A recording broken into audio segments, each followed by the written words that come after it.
The question is, where does MicroStrategy get the cash to pay dividend investors? Where does it come from? The software side of the business is nice, but it's not throwing off $800 million of free cash flow a year. So in the latest presentation, they revealed the answer to that question. They created a separate US dollar reserve, which right now is about $1.4 billion in cash. And that cash pile's whole job is just to pay those dividends and interest. And at today's run rate, that gives them about 21 months of coverage, about close to 2 years, without ever having to touch a single Bitcoin. Now, this is where I have to explain another nerdy concept of the stock market called the MNAV conversion, because it's really important. On one of the slides, they split the strategy into 2 different outcomes: above 1 times MNAV and below 1 times MNAV. By the way, MNAV just stands for the multiple to the net asset value, which is their way of saying the stock price is trading at a premium to the value of their Bitcoin. And I know, all that still sounds insanely complicated and makes no sense. In other words, an MNAV of more than 1 means their company is worth more than all their Bitcoin.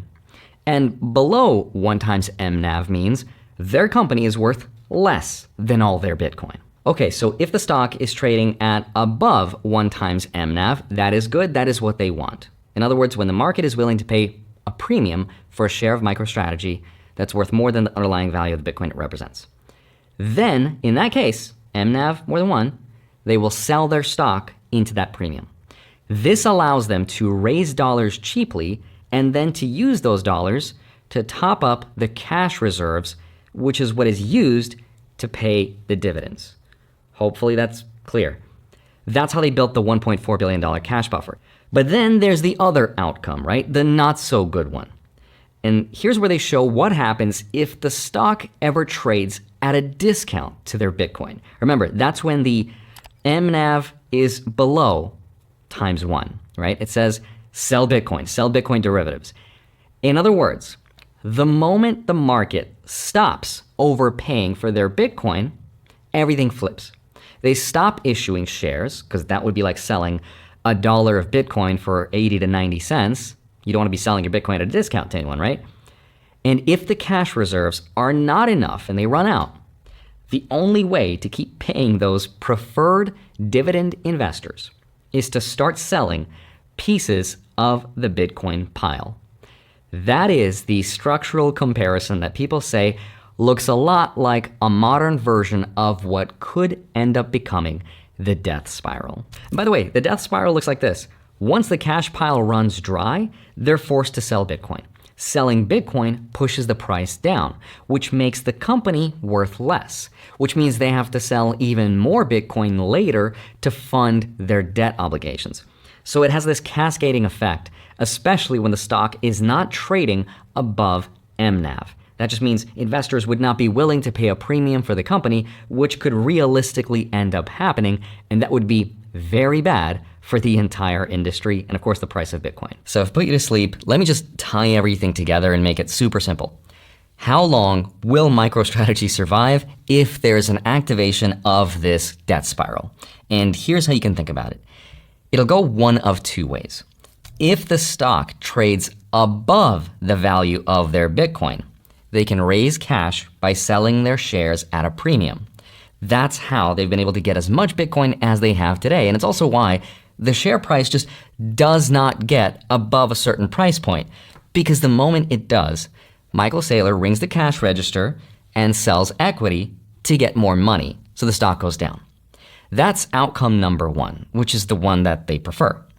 Outcome number 2, though, if the value of the stock trades below the value of their Bitcoin, they stop issuing equity, because that would be like selling $1 of Bitcoin for 80 cents, which is obviously not good, and they don't want to do that. Instead, they'll be using the cash pile. So that means the cash reserve pile starts draining. And at today's burn rate, they have about 21 months before the cash runs out. If that continues and the cash pile does run out, the only way to keep the machine running is to start selling pieces of the Bitcoin pile itself. And that's what could trigger the death spiral. That would be very bad for the company and obviously very bad for Bitcoin. So that brings me full circle back to the question of what's happening. Why isn't Bitcoin at $200,000 right now? Because think about it. We're seeing these two forces at play. One that has the incentive of this flywheel to just keep going because that makes the Bitcoin price go up. And the other force, which has the incentive to keep the price suppressed for as long as possible, which in this case, at today's present value, is for at least another 21 months. And this, I think, is where the JP Morgan and the banks are a fun part of the story. The conspiracy version of this theory says that big banks are shorting MicroStrategy on purpose so that they could buy their Bitcoin cheaper than Michael Saylor did. Now, I wish I could sit here and tell you, yeah, it's the banks, right? But the truth is, I don't know why this is happening. I don't know who's behind this, if anyone. There's lots of little reasons that I've talked about in another video, but when you actually look at what we can prove in the real world, and things like the public filings, research notes, and the trading data, at least so far, there's no evidence that there's a coordinated bank attack. But it wouldn't surprise me if later we learned that it was the case because it's nothing new. Now, to be fair, it's also true that JP Morgan has published research that is very negative on MicroStrategy and Bitcoin. They've said that if the stock fell far enough and stayed there, it could trigger them getting removed from the indexes and then losing billions of dollars of inflows. They've said that the company would face refinancing risk in that kind of scenario. And I think you could look at what they've said and argue that they're creating fear and negative sentiment, right? Why? What's in it for them to do that? And I think what we're missing, though, is the link between that and the profit motive. But there are other real links, like Jim Chanos' hedge fund, which has openly shorted MicroStrategy in the past. Michael Saylor is a wonderful salesman, but that's what he is. He's a salesman. And what he's selling investors is the concept that you give me your money and I'm just going to go buy Bitcoin. And hopefully the value of my stock trades at a premium to the value of that Bitcoin. And so as long as I can keep doing that, I generate value. And this is, of course, I called it financial gibberish. There are people who would love to see this stock blow up just so they could say, I told you so, right? Or just so they could maybe buy Bitcoin cheaper.